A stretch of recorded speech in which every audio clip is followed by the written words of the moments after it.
Hello everyone, आज का जो टॉपिक है वो कल जो हम लोग इसका पिछले वीडियो में हम लोग पार्ट्स ऑफ स्पीच पढ़ रहे थे, तो पार्ट्स ऑफ स्पीच का हम लोग डेफिनेशन पढ़े थे और उसका भेद पढ़े थे। उसका भेद 8 भेद होता है पार्ट्स ऑफ स्पीच का, जिसमें हम लोग नॉन्स और प्रोनाउंस का हम लोग पूरा डेफिनेशन पढ़ लिए थे और कुछ बच गया है।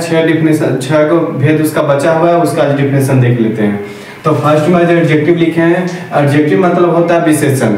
अब एडजेक्टिव का डेफिनेशन देखते हैं। तो adjective are words that describe the qualities और states of being of noun.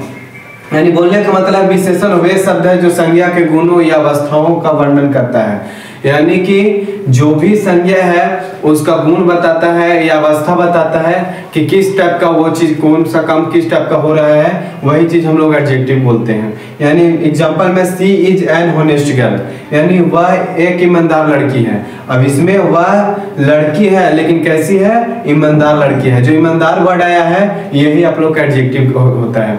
यानी जो भी कैसा से वर्ड आता है, वह कैसा, अच्छा है या खराब है, तेज है या कमजोर है, ये वही वर्ड जो आएगा वही सब हम लोग एडजेक्टिव बोलेंगे उसको। नेक्स्ट है एडवर्ब है। एडवर्ब में होता है क्रिया विशेषण। इसका डेफिनेशन देखते हैं। तो an adverb is a word which adds to the meaning of a verb. यानी क्रिया विशेषण वह शब्द है जो क्रिया को अर्थ को बढ़ाता है। यानी बोलने का मतलब जैसे एग्जांपल देखते हैं, he plays the flute beautiful, वह सुंदर बांसुरी बजाता है। वह बांसुरी बजाता है, वह बांसुरी बजाता है लेकिन कैसा बजाता है? सुंदर बजाता है। यानी सुंदर बांसुरी बजाता है। ये जो ब्यूटीफुल आया है वही यही आप लोग का एडवर्ब बता रहा है। यानी कोई भी क्रिया को अर्थ को बढ़ाता है उसे हम लोग एडवर्ब बोलेंगे। और इसमें कुछ भी संज्ञा का यानी नाउन का अवस्था बताएगा, गुण बताएगा, उसको हम लोग एडजेक्टिव बोलेंगे। नेक्स्ट है वर्ब। वर्ब यानी कि क्रिया। यानी इसका डेफिनेशन देखेंगे। Verb is a main part of speech that is often used to describe or indicate an action. यानी इसका मतलब हुआ कि क्रिया भाषण का एक मुख्य भाग है।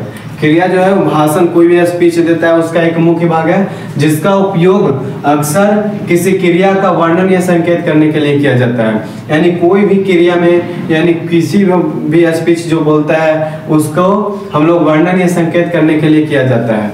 ऐसे आप लोग बोलिएगा तो कमेंट कीजिएगा, तो हम वर्ब का एक अलग वीडियो बना देंगे। वर्ब ऐसा 2 प्रकार का होता है, जिस फर्स्ट में हेल्पिंग वर्ब बोला जाता है, एक मेन वर्ब बोला जाता है।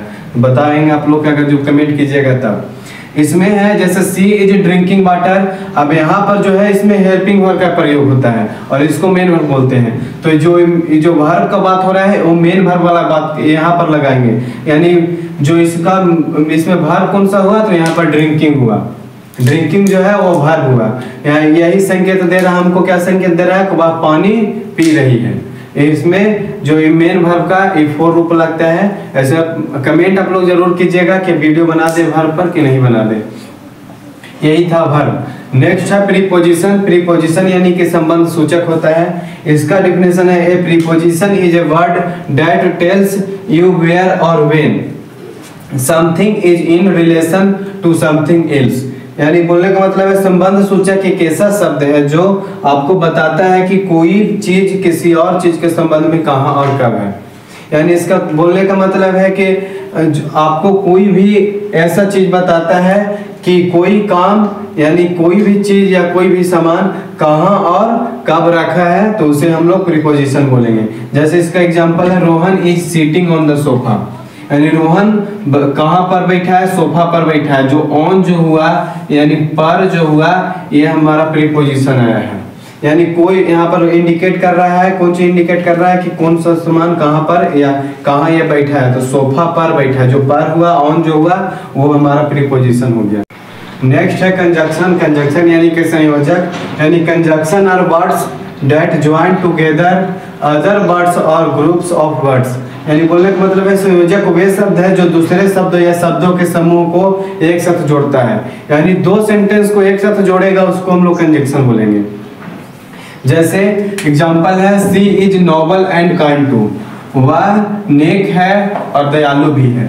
इसमें सी इज नोबल एक सेंटेंस हो गया, यहाँ पर काइंड टू अलग हो गया और जोड़ रहा है कौन, तो एंड से जुड़ रहा है। जो एंड हुआ वही आप लोग को कंजक्शन हो गया, यानी वह नेक है और दयालु भी, और जो बढ़ आया है वही कंजक्शन है। यानी जो भी दो सेंटेंस को जोड़ेगा उसको हम लोग कंजक्शन बोलेंगे। लास्ट है इंटरजेक्शन, यानी विस्मयादि बोधक। इसका मतलब, इसका डेफिनेशन हो जाएगा an interjection is a word और phrase used to express a feeling और टू रिक्वेस्ट और डिमांड समथिंग। यानी बोलने का मतलब है विस्मयादि बोधक एक शब्द या वाक्यांश है जिसका उपयोग किसी भावना को व्यक्त करने या किसी चीज का अनुरोध या मांग करने के लिए किया जाता है। इसका एग्जांपल देखेंगे, हुरे वी वोन द मैच, यानी हुरे हम लोग मैच जीते। अब इसमें जो हुआ हुरे का मतलब हो जाता है किसी चीज का फीलिंग बता रहा है। अब जो किसी चीज का फीलिंग बता रहा है तो हम लोग मैच जीते, यानी कोई चीज का खुशी का भाव हो रहा है। जैसे हम लोग मैच जीते तो खुशी का भाव हो रहा है, इसलिए बोल रहा है हुरे वी वोन द मैच। तो हुरे जो आया है यही इंटरजेक्शन कहलाएगा। ये भी बोल सकते हैं, जब हम लोग नरेशन पढ़ रहे थे तो उसमें एक्सक्लेमेटरी सेंटेंस हम लोग पढ़े थे कि एक्सक्लेमेशन मार्क्स लगा रहता है जब किसी चीज का फीलिंग होता है, किसी चीज का मांग होता है, किसी चीज का अनुरोध होता है, तो हम लोग एक्सक्लेमेशन मार्क्स लगा के बनाते हैं। इसमें oh my God that was unexpected, यानी ओ मेरे भगवान यह अनअपेक्षित है, यह अनअपेक्षित था। यानी इसमें भी कुछ फीलिंग्स बता रहा है। तो ये सब जो वर्ड आया है यही सब हम लोग का इंटरजेक्शन कहलाएगा। Thank you.